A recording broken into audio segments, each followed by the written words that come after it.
할렐루야. 존귀하신 하나님을 찬송합니다. 영광 감사 올려드립니다. 여러분 모두를 예수님 이름으로 축복합니다. 자, 오늘은 이제 26장 마지막 27절 28절 묵상합니다. 기도합니다. 영광을 감사를 찬송을 우리 하나님께만 올려드립니다. 주의 보혈을 의지하오니 우리의 모든 죄와 허물을 사하셔버서 주의 이름을 의지하여 간구합니다. 사모하는 모든 영혼들을 만족케 하시며 말씀을 읽으며 들을 때 우리의 심령이 뜨거워지고 회복되어지고 하나님만으로 인하여 기뻐하며 세상에서 축복의 통로의 삶을 살게 하옵소서. 종을 낮추시고 겸손하게 하시고 오직 말씀의 도구만 되기를 원합니다. 오늘도 우리 가운데 함께 하실 하나님, 말씀하실 하나님을 사모하며 기다립니다. 성령 하나님, 우리의 눈과 귀를 열어주시며 말씀을 듣고 깨닫게 하옵소서. 예수님의 이름으로 사모하며 기도합니다. 아멘. 자, 27절입니다. 함정을 파는 자는 그것에 빠질 것이요 돌을 굴리는 자는 도리어 그것에 치이리라. 거짓말하는 자는 자기가 해한 자를 미워하고 아첨하는 입은 패망을 일으키느니라. 아멘. 오늘도 이 말씀이 우리에게 능력이 되고 응답이 됨을 확신합니다. 자, 여러분, 하나님께서 우리를 사람을 창조하신 데는 그 목적이 있다고 그랬죠. 생육하고 정복하고 땅에 충만하고 다스리는, 한마디로 말하면 세상을 복되게 하는 일에 쓰임받는 겁니다. 통치의 대행자로 부르신 거예요. 하나님께서 이 땅을 통치하실 때는 에덴 동산, 아담과 하와는 복을 받았습니다. 갈증이 없었고 가람이 없었고 죄로 인한 폐해가 없었습니다. 그러나 죄가 들어오고 난 이후에 변하지 않은 것은 하나님께서 자기 백성을 향한 마음만 변하지 않았습니다. 환경도 변했습니다. 사람도 변했습니다. 그러나 하나님은 여전히 노아를 부르시고 아브라함을 부르시고 그들에게 부르심의 목적을 분명히 하셨습니다.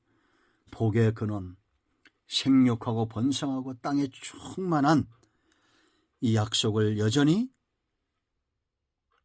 지금도 이루시고 계십니다. 아브라함과 다윗의 자손, 예수 그리스도의 세계 속에 있는 저와 여러분입니다. 하나님은 이를 위해서 수고하십니다. 예수님의 구속의 역사, 바로 저와 여러분이 이 땅에서 복의 근원으로 살기 위함입니다. 그러므로 성도는 세상에서 삶의 선한 영향력을 끼쳐야 됩니다. 그러기 위해서 저와 여러분이 먼저 어째야 됩니까? 나 자신을 복의 근원, 복된 인생을 살아야 됩니다. 시편 1편은 복으로 시작해서 마지막 편은 여호와를, 호흡 있는 자는 여호와를 찬송하라 라고 끝난다고 했죠.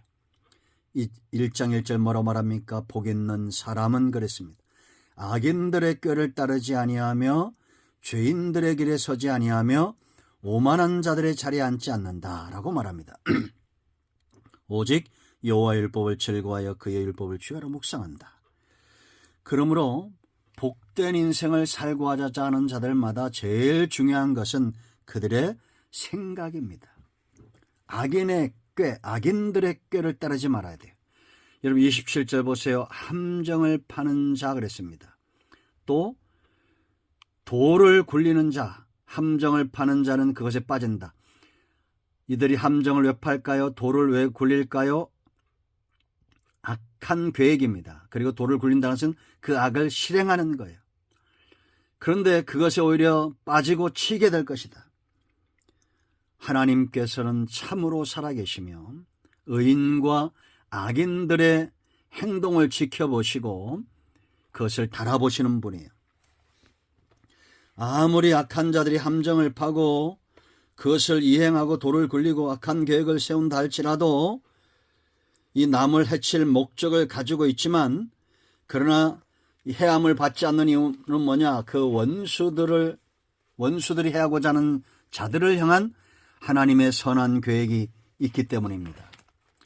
그러므로 여러분, 악인들이 의인을 해한다는 것은 하나님의 선한 계획을 회방하고자 시도한다는 거예요. 이런 일들이 얼마나 많았습니까? 다윗 보세요, 여러분.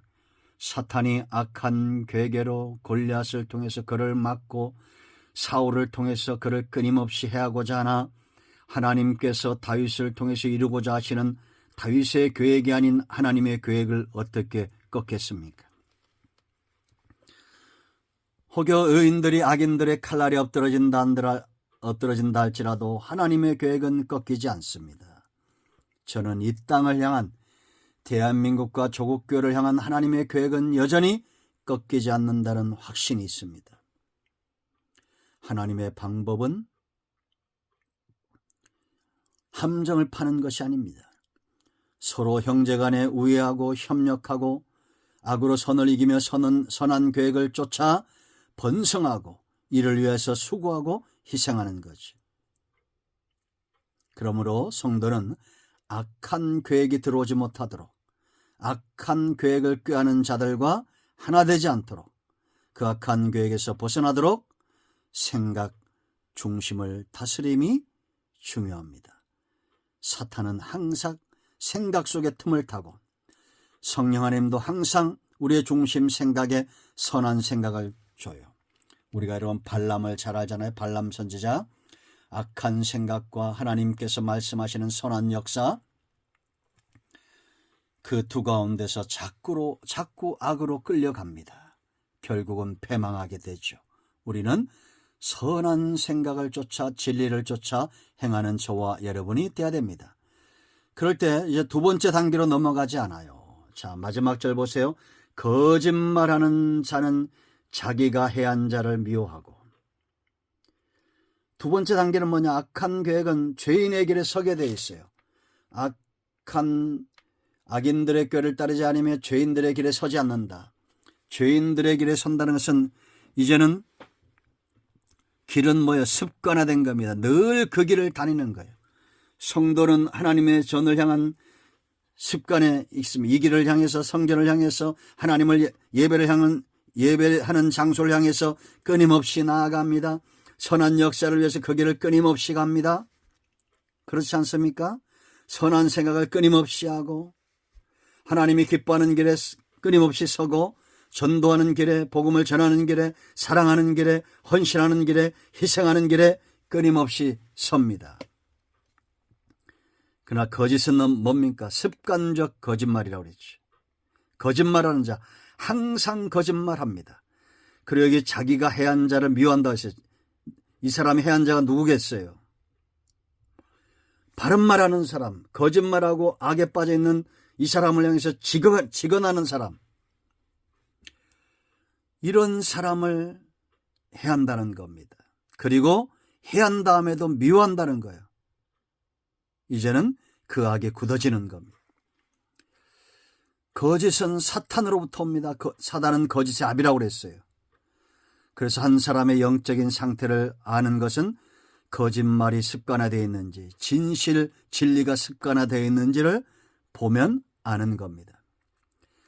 여러분, 우리는 거짓에 길들여지는 인생이 아니라 진리의 말씀에 길들여져서 양이 목자를 따라가듯이 그렇게 가야 돼요.